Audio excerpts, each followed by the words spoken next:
محمدا عبده ورسوله وما بعد.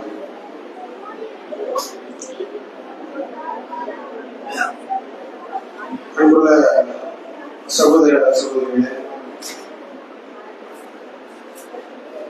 பெண்கள் பகுதியில கொஞ்சம் அமைந்திருந்தீங்கன்னா நல்லா இருக்கும்.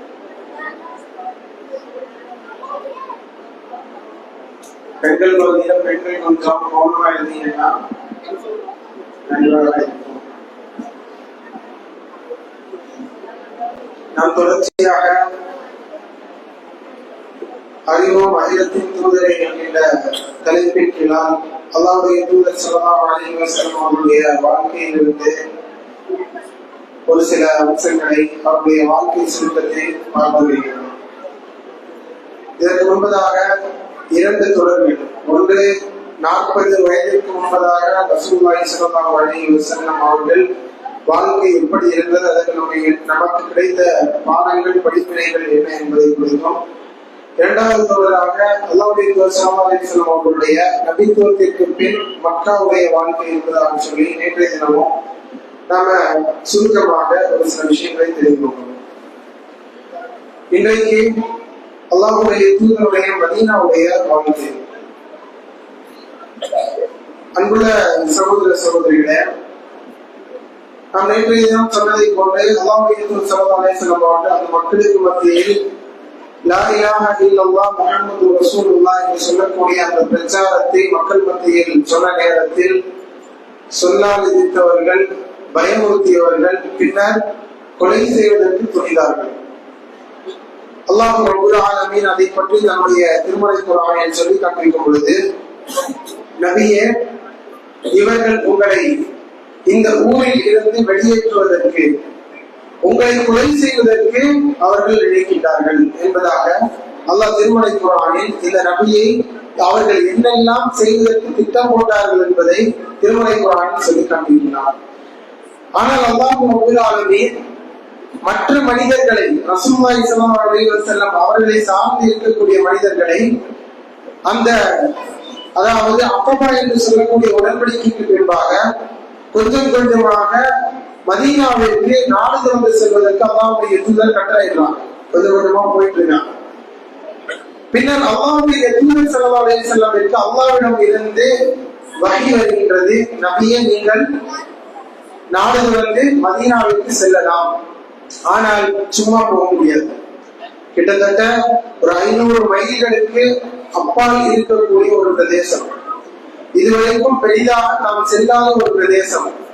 அந்த மக்கள் வர சொன்னார்கள் என்கின்ற ஒரே நோக்கத்திற்காக, உங்களுக்கு அழைக்கணும் தருகின்றோம் என்கின்ற ஒரே நோக்கத்திற்காக அல்லாஹ்வுடைய தூதர் ஸல்லல்லாஹு அலைஹி வஸல்லம் அவர்கள் அந்த நாட்டிற்கு செல்வதற்காக திரும்புகின்றார்கள்.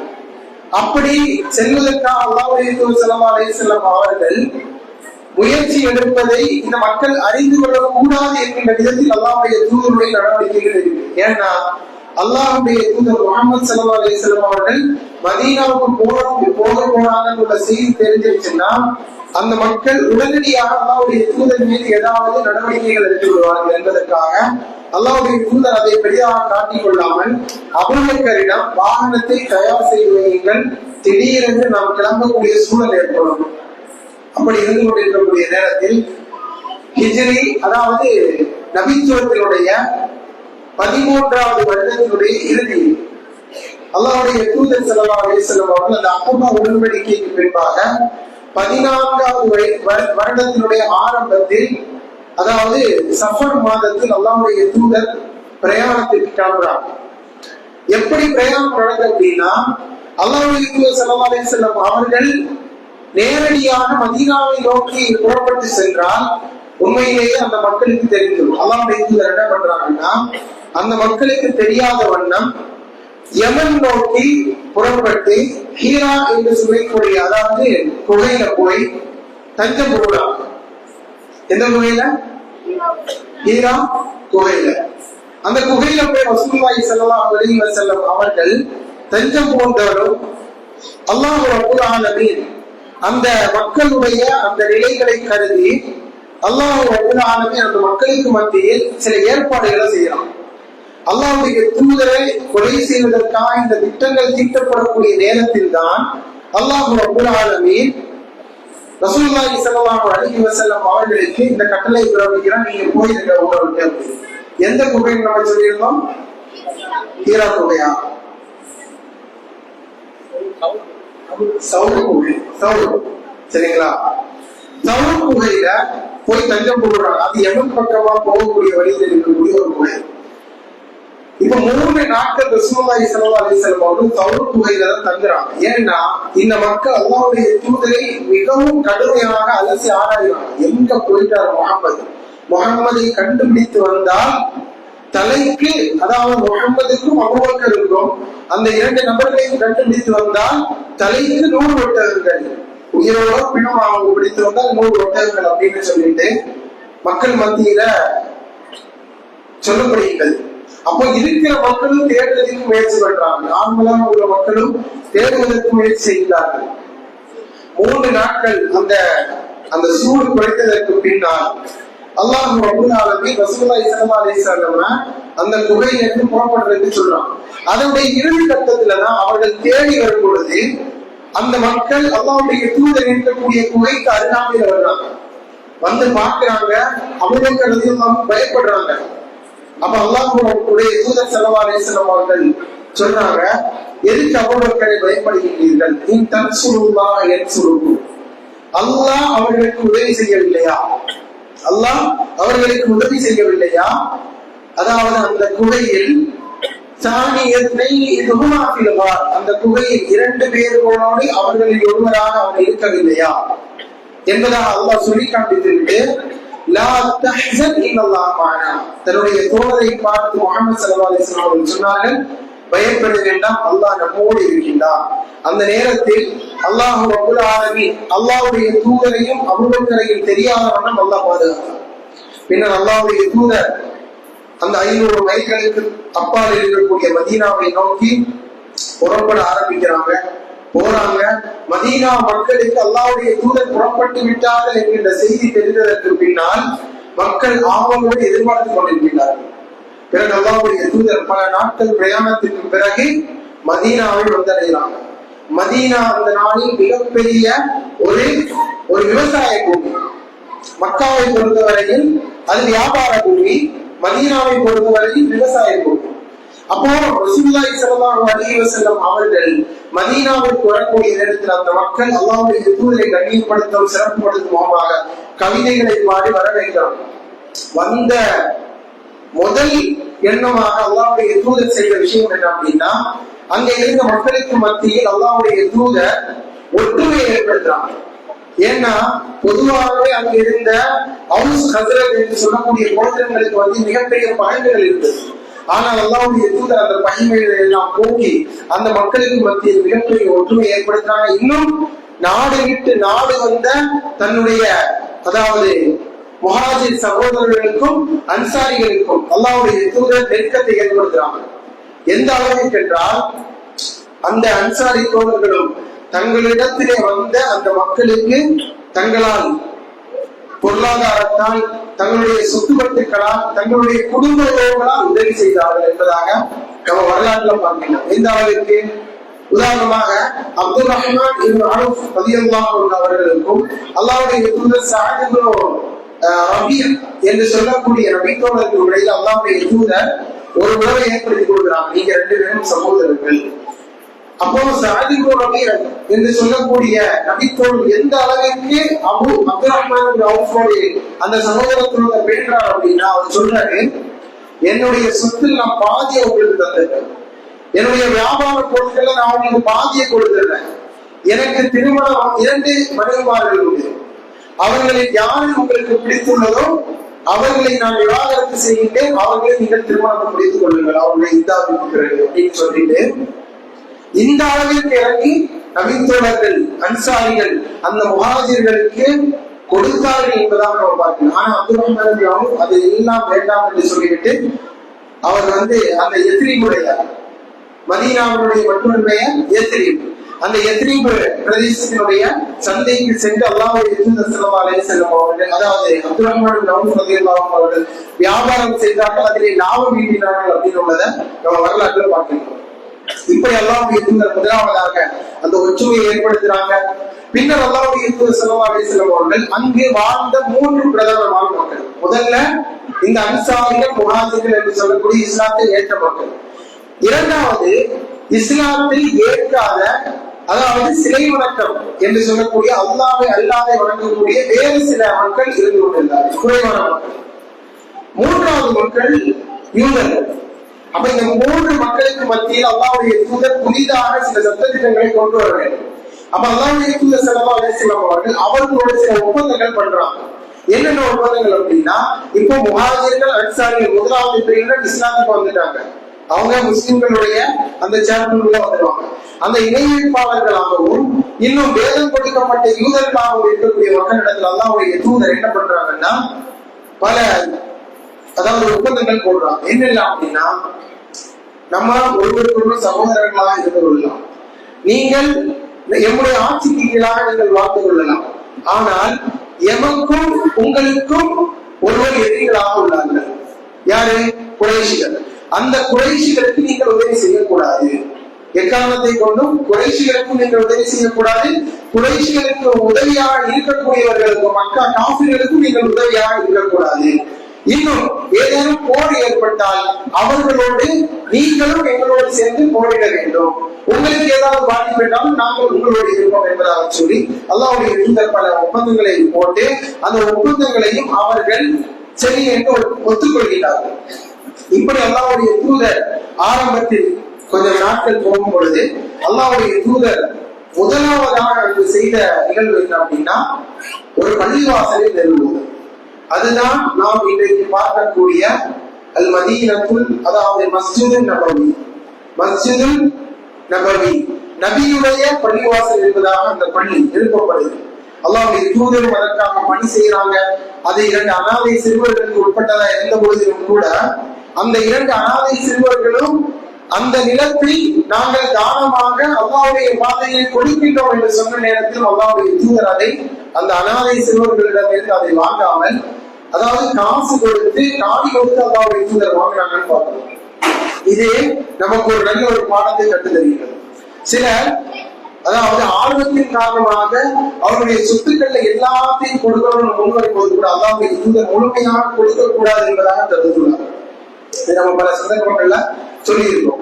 அப்போ அல்லாஹ்வுடைய தூதர் அதை காசு கொடுத்து வாங்கினார்கள். பின்னர் அதை கட்டிடம் மஸ்ஜித் நபவி என்று சொல்லக்கூடிய அந்த பள்ளிவாசல் கட்டப்பட்டது என்பதை நம்ம பார்க்கிறோம்.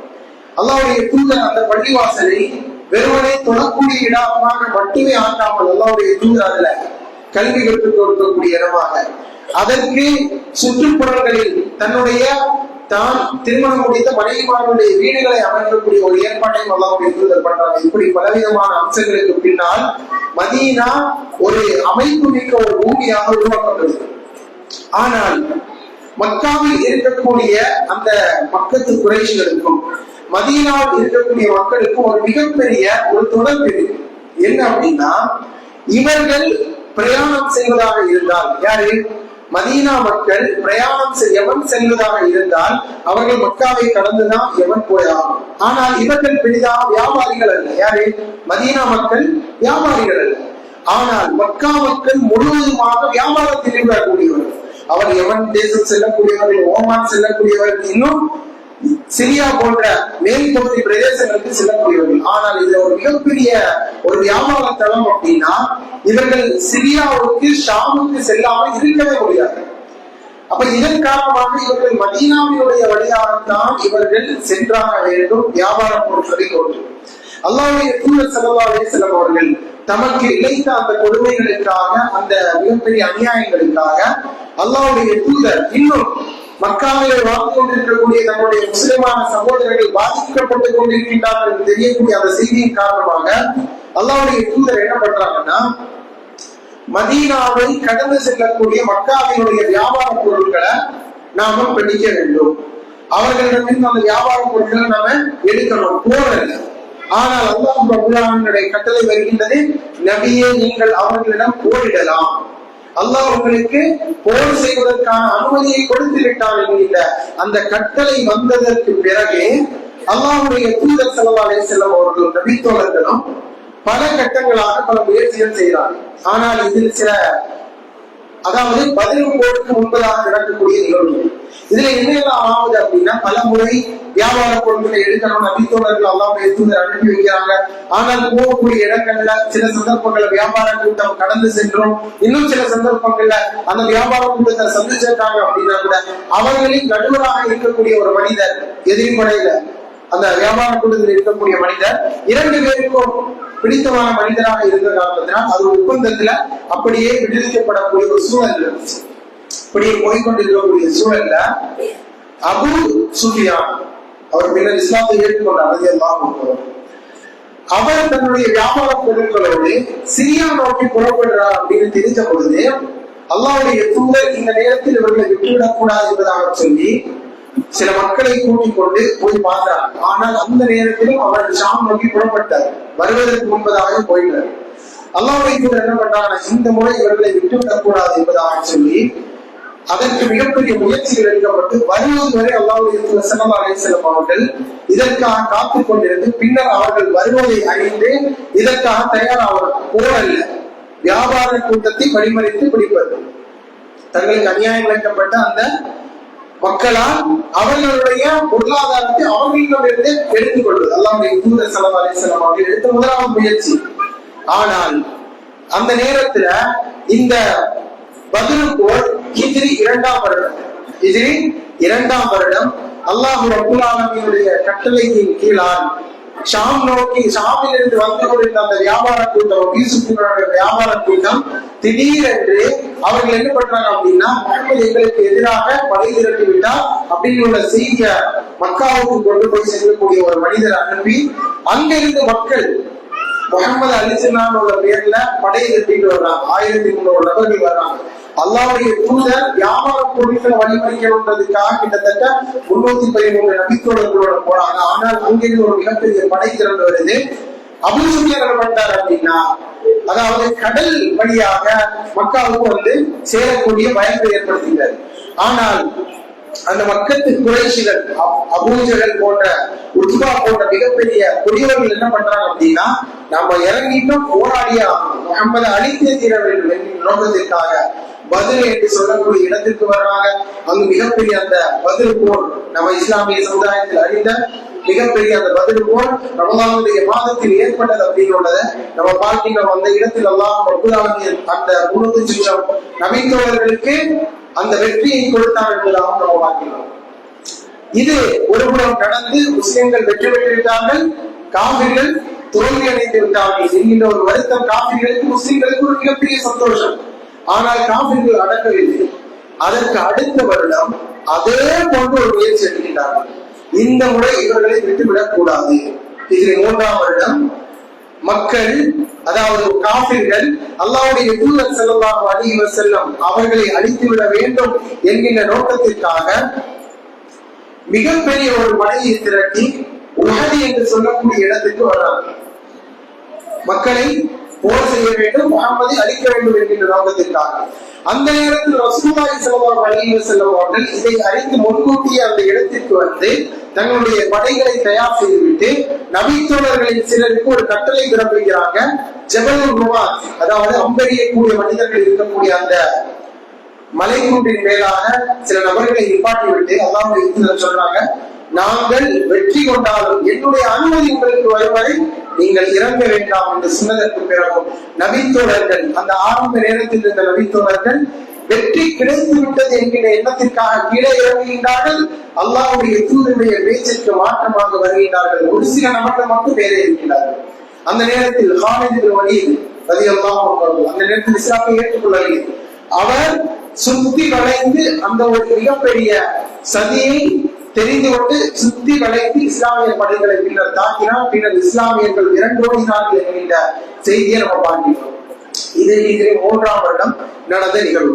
இப்படி ஒரு பக்கம் வெற்றி, ஒரு பக்கம் தோல்வி என்பதாக சொல்லி இஸ்லாமியர்களுக்கும் காபிர்களுக்கும் இடையில ஒரு மிகப்பெரிய ஒரு இது நடந்து கொண்டே இருக்கின்றது.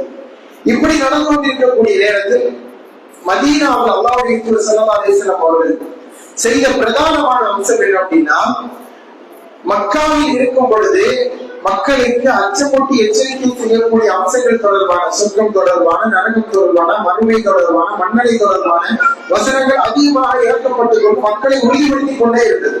இதை குறித்து ஆயிஷா ரலியல்லாஹு அன்ஹா அவர்கள் சொல்லி காண்பிக்கும் பொழுது, அல்லாஹ்வுடைய தூதர் ஸல்லல்லாஹு அலைஹி வஸல்லம் அவர்கள் ஆரம்பத்தில் எங்களுக்கு சொர்க்கம் நரகம் குறித்து, அதாவது ஆசையையும் பயத்தையும் ஏற்படுத்தவில்லை என்றால் நாங்கள் இந்த அளவிற்கு இபாதத்திலே ஈடுபாடானவர்களாக இருந்திருக்க மாட்டோம். மதீனாவில் என்ன அருளப்பட்டது அப்படின்னா, சட்டங்கள், தொழுகை சட்டங்கள், ஜக்காத்தினுடைய சட்டங்கள், போர் சட்டங்கள், மக்களோடு கொடுக்கல் வாங்கல் செய்யக்கூடிய சட்டங்கள், வியாபார சட்டங்கள் என்பதாக சொல்லி இந்த மாதிரி சட்டத்திட்டங்கள் சம்பந்தமான விஷயங்கள் அல்லாஹ்வுடைய தூதருக்கு இறக்கியள்ளப்பட்டது என்பதாக நம்ம பார்க்கிறோம். இப்படியே நடந்து கொண்டிருக்கக்கூடிய சூழலில் அடுத்தபடியாக ஒரு நிகழ்வு ஏற்படுகின்றது. அதுதான் என்ன அப்படின்னா, மிகப்பெரிய ஒரு போர். அந்த போரினுடைய பெயர் என்ன, யாருக்காவது தெரியுமா? கந்தக், அஹ்ஸாப் கந்தக் என்று சொல்லக்கூடிய ஒரு போர். இந்த போர் ரசூலுல்லாஹி ஸல்லல்லாஹு அலைஹி வஸல்லம் அவருடைய காலத்தில், அதாவது ஹிஜ்ரி, அதாவது கந்தக்குடைய போர், அதாவது அஹ்ஸாபுடைய போர் ஹிஜ்ரி 5ஆம் வருடம் நடக்கின்றது. ஹிஜ்ரி 5 ஷவ்வாலுடைய மாதத்தில் இந்த போர் நடக்கின்றது. இதற்கு மிகப்பெரிய காரணமாக இருந்தவர்கள் யார் தெரியுமா? யார் அல்லாஹ்வுடைய தூதரோடு ஒப்பந்தம் செய்து கொண்டு நாங்கள் உங்களோடு சமாதானமாக நிம்மதியாக வாழ்வோம் என்று வாக்குறுதி கொடுத்தார்களோ அந்த யூதர்கள் அல்லாஹ்வுடைய தூதருக்கு எதிராக உள்ளே இருந்து கொண்டே பல சதிவதைகளை இருக்கிறார். என்ன அப்படின்னா, மக்கத்து காபிர்களோட தொடர்பு வச்சு, நீங்க இப்படியே முகமது கொஞ்ச நாளா விட்டு போறீங்க, அவர் வளர்ந்து கொண்டே போனாரு, எங்களுடைய பிரதேசத்துக்கும் பாதிப்பு, நாளைக்கு உங்களுடைய பிரதேசத்திற்கும் பாதிப்பு என்பதாக சொல்லி அந்த மக்கத்து காபிர்களையும் இன்னும் மதீனாவை சுற்றி இருக்கக்கூடிய மற்ற மக்களையும் தூண்டி விடுறாங்க. தூண்டி விட்டு மிகப்பெரிய ஒரு கூட்டம் மக்காவில் இருந்து கொண்டும் மதீனாவை சுற்றி இருக்கக்கூடிய பிரதேசத்தில் இருந்து கொண்டும் அல்லாஹ்வுடைய தூதருக்கு எதிராக திரண்டு வருகின்றது. அதன் காரணமாகத்தான் அஹ்ஸாப் என்று சொல்லக்கூடிய அந்த பெயர் வந்தது. அதாவது மிகப்பெரிய படைகள் ஒன்று திரண்டு அல்லாஹ்வுடைய தூதருடைய அந்த ஊரையே நம்ம ஊருக்குள்ளேயே போயிடலாம், அந்த மக்களை முழுமையாக நம்ம பிடித்து விடலாம் என்பதாக சொல்லி முயற்சி எடுத்து வர்றாங்க. ஆனால் வருவதற்கு முன்பதாக அல்லாஹ்வுடைய தூதருக்கு இந்த செய்தி எண்ணி அல்லாஹ்வுடைய தூதர் ஸல்லல்லாஹு அலைஹி வஸல்லம் அவர்கள் மதீனாவுடைய பிரதானமான வாசலில் நபித்தோழர்களுடைய, அதாவது ஒரு மிக முக்கியமான நபித்தோழர் சல்மான் அல் ஃபாரிஸ் ரலியல்லாஹு அன்ஹு, அவர் ஃபாரிஸ் பிரதேசத்தில் உள்ளவர். அவருடைய ஒரு ஆலோசனையின் பேரால் அவர் என்ன சொல்றாருன்னா, ஃபாரிஸ் நாட்டுல போர் நடக்குது அப்படின்னா மக்கள் தங்களை தற்காத்துக் கொள்வதற்காக ஊருக்கு முன்பதாக தங்களுடைய மிகப்பெரிய வாசலுக்கு முன்பதாக ஒரு மிகப்பெரிய அகலை தோன்றுவார்கள், குடி தோன்றுவார்கள். அதுதான் அவர்களுக்கு மிகப்பெரிய ஒரு பாதுகாப்பாக இருக்கும் என்று சொன்ன பொழுது சல்மான் அல் ஃபாரிஸ் ரலியல்லாஹு அன்ஹுடைய அந்த வார்த்தையை, அந்த ஆலோசனை அல்லாஹ்வுடைய தூதர் கேட்டு மதீனாவுடைய மிக முக்கியமான வாசற்புறத்தில் அல்லாஹ்வுடைய தூதர் நபித்தோழர்களோடு அந்த மிகப்பெரிய ஒரு ஆணை தோன்றாங்க. மிகப்பெரிய ஒரு ஆணை தோன்றாங்க. மிக கடுமையான வெயில் காலமாக இருந்த பொழுது கூட நபித்தோழர்கள் சலைமடையாமல் அல்லாஹ்வுடைய தூதரோடு நின்று அந்த இடத்திலே அகல் தோன்றினார்கள் என்பதாக நம்ம பார்க்கிறோம். பின்னர் தான் அந்த படைகள் வருகின்றது, ஒன்றுடைய அந்த படைகள் வருகின்றது. அல்லாஹ்வுடைய தூதர் ஸல்லல்லாஹு அலைஹி வஸல்லம் மதீனாவுக்குள்ளே இருந்து கொண்டு அவர்கள் அந்த அகலை தாண்டாத வகையிலே அம்பெறிந்து கொண்டும் அந்த மக்களுக்கு எதிராக ஆயுதங்களை வீசிக் கொண்டும் இருந்தார்கள். இப்படியே பல நாட்கள், பல மாதங்கள், நாட்கள் கழியுது. ஆனால் அவர்கள் போன மாதிரி இல்லை. அல்லாஹ்வுடைய தூதர் ஸல்லல்லாஹு அலைஹி வஸல்லம் என்ன பண்றாங்க அப்படின்னா, இவர்கள் இங்கிருந்து சென்று விடுவார்கள் என்கின்ற நோக்கத்திற்காக மதீனாவுக்கு வெளியே மக்கள் போக முடியாது, இவங்களை உள்ள கொண்டு வர முடியாத ஒரு சூழலை இவங்க நிர்பந்திக்கப்பட்டிருக்காங்க. இப்ப இவங்களுக்கு உணவு பற்றாக்குறை ஏற்படும், வந்திருக்கக்கூடியவர்களுக்கும் பாதிப்பு ஏற்படும், அல்லாஹ்வுடைய தூதர் ஸல்லல்லாஹு அலைஹி வஸல்லம் மக்களுக்கும் பாதிப்பு ஏற்படும். இப்படி இரண்டு தரப்பில் அல்லாஹ் ரப்பல் ஆலமீன் ஒரு மிகப்பெரிய ஒரு பயங்கரமான காற்றை ஏற்படுத்தி அந்த மக்களுக்கு பாதிப்பை ஏற்படுத்தி பின்னர் அந்த வந்த படைகள் திரும்பி சென்றது என்பதாக நம்ம வரலாற்றுல பார்க்கிறோம். இது அதாவது அஹ்ஸாபுடைய போர்க்களம். இந்த இடத்தில் அல்லாஹ் ரப்பல் ஆலமீன் நபிக்கும் நபியுடைய தோழர்களுக்கும் வெற்றியை கொடுத்தார். இப்படியே போய்கொண்டிருக்கக்கூடிய நேரத்தில் அல்லாஹ்வுடைய தூதருடைய படை, இஸ்லாத்தை ஏற்றுக்கொள்ளக்கூடிய மக்கள் அதிகரித்துக் கொண்டே போகிறார்கள். பல பிரதேசங்களில் இருந்து பல பகுதிகளிலிருந்து இஸ்லாமிய மாற்றத்தை தழுவி கொண்டே வருகின்றார்கள். காவிர்களுக்கு புரிந்துவிட்டது, முஹம்மது வளர்ந்து கொண்டே செல்கின்றார். முதல்ல இங்கே இருந்து சொல்லிக்கொண்டு ஒரு கூட்டத்தை திரட்டினார்கள். பின்னர் மதீனாவில் உள்ள ஊருக்கு போனார்கள், ஊரையே எடுத்தார்கள், மக்களை வசப்படுத்தினார்கள். உண்மையிலேயே அவர் வளர்ந்து கொண்டிருக்கின்றார் அப்படின்னு உள்ளதை புரிந்து கொண்டார்கள். ஆனால் இப்படியே சென்று கொண்டிருக்கக்கூடிய நேரத்தில் அல்லாஹ் ரப்பல் ஆலமீன் நபிக்கு ஒரு கனவை ஏற்படுத்துகிறார். என்ன கனவு அப்படின்னா, அல்லாஹ்வுடைய தூதர் ஸல்லல்லாஹு அலைஹி வஸல்லம் அவர்களும் நபி தோழர்களும் மக்காவுக்குள்ள போவதாக கனவு. அல்லாஹ்வுடைய தூதருடைய கையில், அதாவது கஅபத்துல்லாஹ்வுடைய சாவி ஒப்படைக்கப்படுவதாக கனவு. அதாவது அடுத்து பிராணிகள் அறுக்கப்படுவதாக கனவு. அல்லாஹ்வுடைய தூதருக்கு ஒரு மிகப்பெரிய சந்தோஷம். இந்த கனவை நபி தோழர்கள் சொல்றாங்க. இது நடக்கக்கூடிய நிகழ்வு இது, அதாவது 5ஆம் வருடத்தினுடைய இறுதியில அல்லாஹ்வுடைய தூதர் ஸல்லல்லாஹு அலைஹி வஸல்லம் அவர்கள் என்ன பண்றாங்க அப்படின்னா, நபி தோழர்களுக்கு உடனே கட்டளை பிறப்பிக்கிறாங்க. இது 6ஆம் வருடத்தினுடைய இறுதி, துல்காஜா மாதத்தினுடைய ஆரம்பத்தில் அல்லாஹ்வுடைய தூதர் ஸல்லல்லாஹு அலைஹி வஸல்லம் அவர்கள் தங்களுடைய தோழர்களோடு மதீனாவில் இருந்து புறப்படுவதற்கு கட்டளை பிறப்பிக்கிறாங்க. எங்க புறப்படுறதுக்கு? மக்காவை நோக்கி புறப்படுவது. ஏன்னா என்னதான் இருந்தாலும் சொந்த ஊரை விட்டு வந்து பல வருடங்கள் ஆகும், 6 வருடங்கள் ஆகும். மக்களுக்கு எவ்வளவு ஆசைகள் இருக்கும், நம்ம ஊரை பார்க்கணும். 6 வருஷம் ஆயிடுச்சு. இன்னும் அல்லாஹ்வுடைய தூதர் ஸல்லல்லாஹு அலைஹி வஸல்லம் அவர்களுடைய எண்ணமும் மக்கா நோக்கி இருந்தது என்பதாக நம்ம பார்க்கிறோம். அல்லாஹ் திருமறை குர்ஆனில் சொல்லிட்டான் அப்படின்னா, மதீனா வந்ததற்கு பிறகு அல்லாஹ் ரசூலுல்லாஹி ஸல்லல்லாஹு அலைஹி வஸல்லமுக்கு முதல்ல என்ன சொல்லியிருந்தான் அப்படின்னா, நீங்கள் மஸ்ஜிதுல் அக்ஸாவை நோக்கி உங்களுடைய முகத்தை திருப்பி தொழுது கொள்ளுங்கள். ஆனா அல்லாஹ்வுடைய தூதருடைய எண்ணம் முழுக்க எப்படி இருந்தது? நபியே, உங்களுடைய முகம் வானத்தை நோக்கி உயர்வதை நாம் அறிகின்றோம். எதற்காக? ஏன்னா அல்லாஹ்வுடைய தூதர் ஏங்கிக்கிட்டு இருந்தாங்க, அல்லாஹ் மக்காவை நோக்கி திரும்பக்கூடிய வாய்ப்பை நமக்கு ஏற்படுத்த மாட்டாங்க, மக்காவுக்குள்ள போகக்கூடிய சூழல் அல்லாஹ் நமக்கு ஏற்படுத்த மாட்டாங்க என்கிற எண்ணம் நபியிடத்திலே இருந்து கொண்டே இருந்தது. அல்லாஹ் அதன் காரணமாகத்தான் சொல்லி காட்டுகின்றான்,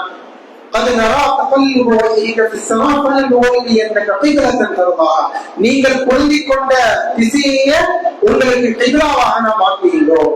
திரும்ப அதாவது உம்ராவிற்காக, அந்த உம்ரா என்று சொல்லக்கூடிய அந்த கடமையை நிறைவேற்றுவதற்காக கிளம்பி போறாங்க. போகக்கூடிய வழியில் அல்லாஹ்வுடைய தூதர் எந்த ஆயுதங்களையும் எந்த விதமான அந்த படைக்கான போருக்கான விஷயங்களை எடுத்துக்கொண்டு செல்லாமல் ஒரு சாதாரண ஒரு பிரயாணி எப்படி செல்வார்களோ அப்படி தன்னுடைய தோழர்களை தயார் செய்து கொண்டு அல்லாஹ்வுடைய தூதர் ஹிஜ்ரி 6ஆம் வருடம் துல்காஜா மாதத்தினுடைய ஆரம்பத்தில் போறாங்க. போகக்கூடிய வழியில் அல்லாஹ்வுடைய தூதர் ஸல்லல்லாஹு அலைஹி வஸல்லம் அவர்கள் ஹுதைபியா என்று சொல்லக்கூடிய இடத்தில் வைத்து தடுத்து நிறுத்தப்பட்டு பலவிதமான பிரச்சனைகளுக்கு மத்தியில் பின்னர் அல்லாஹ்வுடைய தூதர் ஸல்லல்லாஹு அலைஹி வஸல்லம் அவர்களோடு ஒரு ஒப்பந்தம் அந்த மக்கள் போடுறாங்க. அப்ப ஒப்பந்தம் போடுவதற்காக சுலைஹ் இப்னு அம்ர் அப்படின்னு உள்ள ஒரு மனிதரை காபிர்கள் தரப்பிலிருந்து அனுப்புறாங்க. நம்ம முஹம்மதை இப்பவே விட்டுறக்கூடாது, விட்டுவிட்டால் அவருக்கு நம்ம உடனே இடம் கொடுத்ததாக நினைத்து விடுவார்கள்.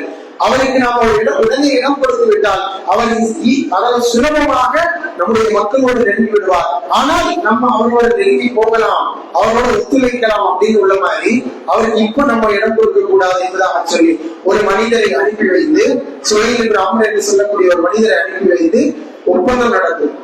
அலி ரலியல்லாஹு அன்ஹு அவர்களை எழுதுவதற்காக அல்லாஹ்வுடைய தூதர் நியமிக்கிறாங்க. எதிரிகள் தரப்பிலிருந்து சுலைஹ் இப்னு அம்ரை எதிரிகள் அனுப்பி வச்சிருக்காங்க. அப்போ ஒப்பந்தம் எழுதப்படுகின்றது. அல்லாஹ்வுடைய தூதர் ஸல்லல்லாஹு அலைஹி வஸல்லம் எழுதுறாங்க, பிஸ்மில்லாஹிர் ரஹ்மானிர் ரஹீம், அல்லாஹ்வுடைய அதாவது ரஹ்மான் ரஹீம் ஆகிய அல்லாஹ்வுடைய திருநாமத்தால் அப்படின்னு எழுதுறாங்க. அதாவது அலி ரலியல்லாஹு அன்ஹு சொல்லி எழுதப்படுது. அப்போ சுலைஹ் இப்னு அம்ர் சொல்றாரு, ரஹ்மான் ரஹீமா, எங்களுக்கு அல்லாஹ் தான் தெரியும், இது என்ன ரஹ்மான் ரஹீம், இதெல்லாம் நாங்க ஏற்றுக்கொள்ள முடியாது. அல்லாஹ்வுடைய தூதர் சொல்றாங்க, அலி ரலியல்லாஹு அன்ஹு அதை அழிச்சிருக்காங்க. அல்லாஹ்வுடைய தூதர் அழிக்கிறாங்க.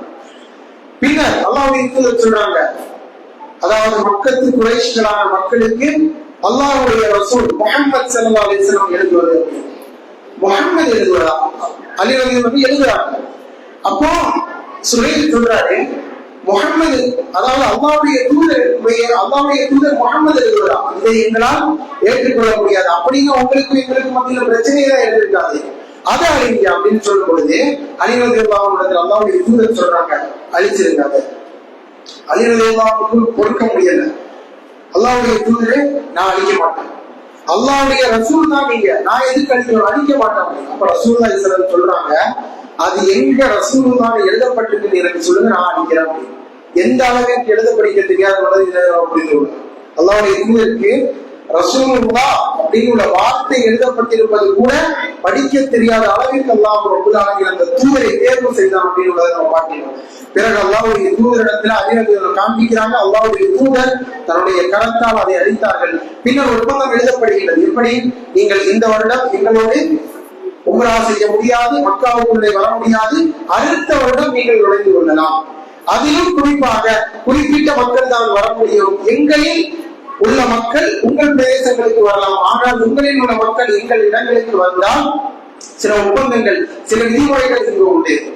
இன்னும் இதற்கு பின்னால் யாரேனும் எங்கள் பொறுப்பிலிருந்து இஸ்லாமிய மார்க்கத்தை தள்ளி மதீனாவிற்கு வந்தால் நீங்கள் அவர்களை அனுப்பிவிட வேண்டும் என்றாக சொல்லி பலவிதமான எதிரான விஷயங்கள் அல்லாஹ்வுடைய தூதருக்கு முன்பாக கொடுக்கப்படுகிறது. ஆனால் அல்லாஹ்வுடைய தூதர் ஸல்லல்லாஹு அலைஹி வஸல்லம் அவர்கள் எல்லாவற்றையும் அங்கீகரித்து அல்லாஹ்வுடைய தூதர் ஸல்லல்லாஹு அலைஹி வஸல்லம் அவர்கள் அந்த ஒப்பந்தத்துல கையெழுத்திடுறாங்க. அல்லாஹ்வுடைய தூதர் அதுக்கு சம்மதிக்கிறாங்க. உமர் ரலியல்லாஹு அன்ஹு மிகப்பெரிய ஒரு கொந்தளிப்பு, நீங்கள் அல்லாஹ்வுடைய தூதர் தானா, நாம் பின்பற்றுவது அல்லாஹ்வுடைய மார்க்கம் தானா என்பதாக கேட்டு அல்லாஹ்வுடைய தூதரிடத்துல கேட்கிறாங்க. அல்லாஹ்வுடைய தூதர் சொல்றாங்க, நாம் அல்லாஹ்வுடைய தூதர் தான், அல்லாஹ்வுடைய ரசூல் தான், நாம் ஏற்றுக்கொண்டிருப்பது உண்மையான ரப்புடைய மார்க்கம் தான், என்றாலும் நமக்கு வெற்றி கிடைத்து விட்டது. வெற்றியா? இது என்ன வெற்றி, இது என்ன வெற்றி அப்படின்னு சொல்லி மக்கள் கேட்கிறாங்க. மக்கள் திரும்புறதுக்கு ரொம்ப வருத்தப்படுறாங்க. பின்னர் அல்லாஹ்வுடைய தூதர் ஸல்லல்லாஹு அலைஹி வஸல்லம் அவர்கள் தன்னுடைய தோழர்களை கூட்டிக் கொண்டு திரும்ப சென்றார்கள் என்பதாக நம்ம பார்க்கிறோம். இதுல ஒரு மிகப்பெரிய பாடம் இருக்கிறோம்.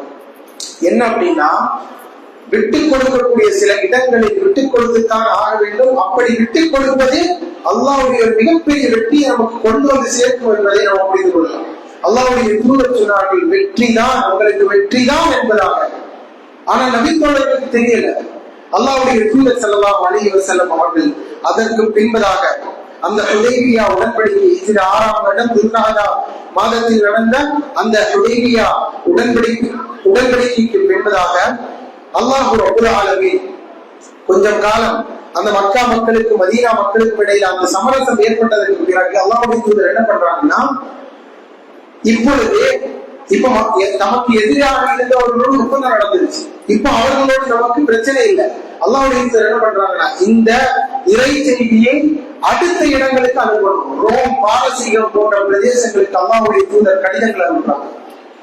அங்க மிகப்பெரிய சாம்ராஜ்யங்கள், உலகத்தை ஆளக்கூடிய அளவிற்கு வல்லமை படைத்தவர்களான, இப்பொழுது நம்ம மிகப்பெரிய வல்லமை மிக்க நாடுகள் எதுன்னு சொல்லுவோம், அப்படிப்பட்ட நாடுகளாக அன்றைக்கு பார்க்கப்பட்டது ரோம், பாரசீகம் போன்ற நாடு. அப்ப அந்த பிரதேசங்களுக்கு அல்லாஹ்வுடைய தூதர் ஆள் அனுப்பி, அதாவது கடிதங்கள் அனுப்பி இஸ்லாத்தை பிரச்சாரம் செய்யறாங்க. பாருங்க எவ்வளவு தூரத்தில் அல்லாஹ்வுடைய தூதருடைய பிரச்சாரங்கள் செல்லுது. இந்த கட்டத்துல என்ன ஆகுது அப்படின்னா, அல்லாஹ்வுடைய தூதருடைய ஒப்பந்தத்தை இந்த மக்கத்து காப்பிகள் அவ்வளவு எதிராக போட்டிருந்ததற்கு பிறகும் கூட மீறி இஸ்லாமியர்களை கொலை செய்யறாங்க. அல்லாஹ்வுடைய தூதருடைய கோபத்திற்கு ஆளாகிறாங்க. பிறகு அல்லாஹ்வுடைய தூதர் ஸல்லல்லாஹு அலைஹி வஸல்லம் என்ன பண்றாங்க, இஸ்லாமியர்களை ஒன்று திரட்டி மக்காவுக்குள்ள வர்றாங்க. மக்காவிற்குள்ளே வரும் பொழுது மக்கள் புரிந்து கொண்டார்கள், அல்லாஹ்வுடைய தூதர் சொன்ன வெற்றி இதுதான். அது ஹிஜ்ரி 8ஆம் வருடம், அதாவது ரமலானுடைய மாதத்திலே நடந்தது என்பதாக நம்ம பார்க்கிறோம். இது அல்லாஹ் ரப்பல் ஆலமீன் இறுதியாக அல்லாஹ்வுடைய தூதருக்கு கொடுத்த வெற்றி. அந்த நேரத்தில் யாருடைய இரத்தமும் சிந்தப்படவில்லை, யாரின் மீதும் அநியாயம் இழைக்கப்படவில்லை என்பதாக நம்ம பார்க்கிறோம். இதெல்லாம் நமக்கு என்ன உணர்கின்றது என்றால், அல்லாஹ்வுடைய தூதர் ஸல்லல்லாஹு அலைஹி வஸல்லம் அவருடைய வாழ்க்கை ஒரு உன்னதமான வாழ்க்கை. எடுக்கக்கூடிய பாடங்கள் எக்கச்சக்கமானது, திருப்பக்கூடிய பக்கங்களில் எல்லாம் படிப்பினைகள். நாம் சுருக்கமாக அல்லாஹ்வுடைய தூதருடைய வாழ்க்கையிலிருந்து இப்பொழுது சொன்ன விஷயங்கள் நமக்கு படிப்பினை என்ன அப்படின்னா, விட்டுக் கொடுக்கக்கூடிய சில இடங்கள் உண்டு. நம்ம அந்த இடத்தில் சில சந்தர்ப்பங்கள் உண்மையிலே முழுக்க நமக்கு எதிரான அம்சங்கள் தான் இருக்கும். ஆனால் அல்லாஹ் ரப்பல் ஆலமீனுக்காக, அல்லாஹ்வுடைய தீனுக்காக, மார்க்கத்திற்காக அந்த இடத்தில் நாம் விட்டுக் கொடுத்தால் அல்லாஹ் ரப்பல் ஆலமீன் தீர விட்டுக் கொடுக்க சொல்லல, நம்முடைய சில உரிமைகள் பறிக்கப்படலாம், நம்முடைய சில விஷயங்களை நாம் இழக்கக்கூடிய சூழல் ஏற்படலாம். அப்படிப்பட்ட நேரத்தில் அல்லாஹ் ரப்பல் ஆலமீனுக்காக பொறுமை காத்தால் உண்மையாக அல்லாஹ் ரப்பல் ஆலமீனுடைய வெற்றி மிக சமீபத்தில் உள்ளது. அந்த வெற்றியை தான் அல்லாஹ் திருமறை குர்ஆனில் சொல்லி காண்பிக்கிறான். இதா ஜாஅ நஸ்ருல்லாஹி வல் ஃபத்ஹ், அல்லாஹ்வுடைய வெற்றி, அல்லாஹ்வுடைய உதவி வந்தால், இதா ஜாஅ நஸ்ருல்லாஹி வல் ஃபத்ஹ் வ ரஅய்தன் நாஸ், நபியே நீங்கள் பார்ப்பீர்கள், யதுகுலூன ஃபீ தீனில்லாஹி அஃப்வாஜா, அல்லாஹ்வுடைய தீனில மக்கள் கூட்டம் கூட்டமாக நுழைந்து வருவதை நீங்கள் பார்ப்பீர்கள். அல்லாஹ் ரப்பல் ஆலமீன் அந்த நேரத்தில் சொல்றான்.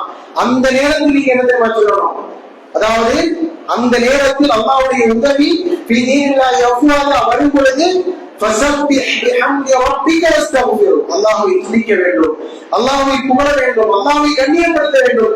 அப்படிப்பட்ட செயல்பாடுகளில் நீங்கள் ஈடுபட வேண்டும் என்பதாக சொல்லி அல்லாஹ் ரப்பல் ஆலமீன் வசனத்தை இறக்குகிறார் என்பதாக நாம் பார்க்கிறோம். அல்லாஹ் ரப்பல் ஆலமீன் அப்படிப்பட்ட தன்னுடைய தூதருக்கு அந்த வெற்றியை கொடுத்தார். பின்னர் அல்லாஹ்வுடைய தூதர் ஸல்லல்லாஹு அலைஹி வஸல்லம் அவர்கள் மக்கா வெற்றிக்கு பிறகு பல நாட்களுக்கு பின்னால் திரும்பவும் மதீனாவிற்கு வந்தார்கள்.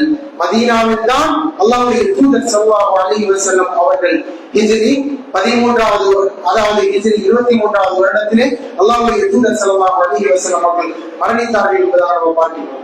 ஆகவே அல்லாஹ்வுடைய தூதர் ஸல்லல்லாஹு அலைஹி வஸல்லம் அவருடைய வாழ்க்கை மிகப்பெரியது. உண்மையிலேயே ஒரு அரை மணி நேரத்திலோ ஒரு 3 நாட்களிலே 4 நாட்களிலே பேசக்கூடிய அம்சங்கள் அல்ல. இருந்தாலும் சுருக்கமாக ஒரு சில விஷயங்களை ஞாபகப்படுத்தினோம். அப்படிப்பட்ட நம்முடைய தூதருடைய வாழ்க்கையில் இருந்து பாடங்களை எடுத்து படிப்பினைகள் பெற்று அதை நம்முடைய வாழ்க்கையில் நடைமுறைப்படுத்தி நடக்கக்கூடிய மக்களாக அல்லாஹ் ரப்பல் ஆலமீன் நம் அனைவருடைய வாழ்க்கை அமைவானாக. ரப்பனா ஆத்தினா ஃபித் துன்யா ஹஸனா வ ஃபில் ஆখিরাতি ஹஸனா வ கினா அஸாபன் நார்.